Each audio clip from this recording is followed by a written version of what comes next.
Hey YouTube, super exciting day today. I thought the 2-pack of this and this from Costco would last me a while, but we are running out of sunscreen again. My feelings from the video hasn't really changed. Really like this one, goes on nice and matte, dries quickly. I would buy this again, but this one just felt a little bit oily on my skin and slower drying, so probably skip this for the future. But for this video, I'm gonna go pick up a couple new sunscreens to review. Really like making these comparison videos, not too sure what I wanna pick up yet. Let's go shopping.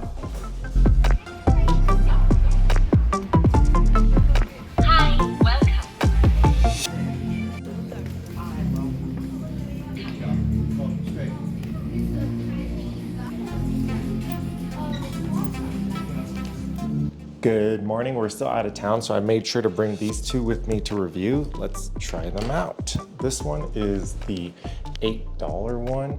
Try to get that on camera. It's looking like that. Goes over here. The Skin Aqua looks like this.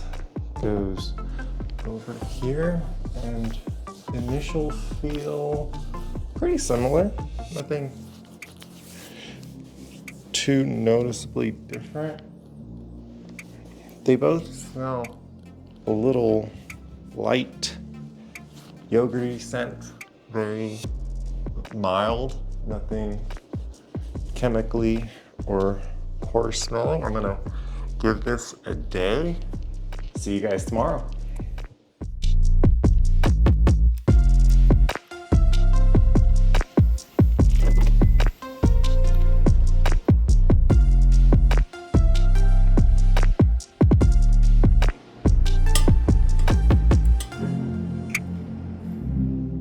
Okay, so yesterday they both felt pretty similar on my skin, but this one is called the Skin Aqua Super Moisturizer, so it's supposed to be a little bit more moisturizing. Let's have it go on that side again.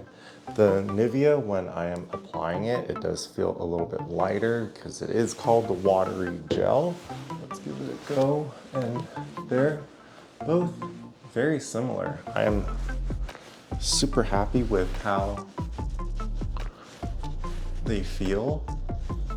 Next is the smell. Nivea and Skin Aqua, they're very light, both similar yogurty smell, but the Skin Aqua does have your sunscreen lotioning smell, so I do prefer the Nivea. Next is the most important factor is cost. This one's $8 and this one is $16. Personally, I don't see the point of spending double on something that feels very similar. In terms of cost, when I was growing up, the bulk sunscreens were still much cheaper than the Nivea, but those American sunscreens felt really oily. I did not look forward to using them, but the Nivea, I also look forward to using this one. This one's really nice to use, but the Nivea is my new Holy Grail sunscreen. It is really nice to use. I think I've been only filming for a minute or two. They're both completely dry. Nivea, good cost, dries quickly, feels really nice to apply. Something I look forward to doing. I am ready to go about my day. Video 323 done.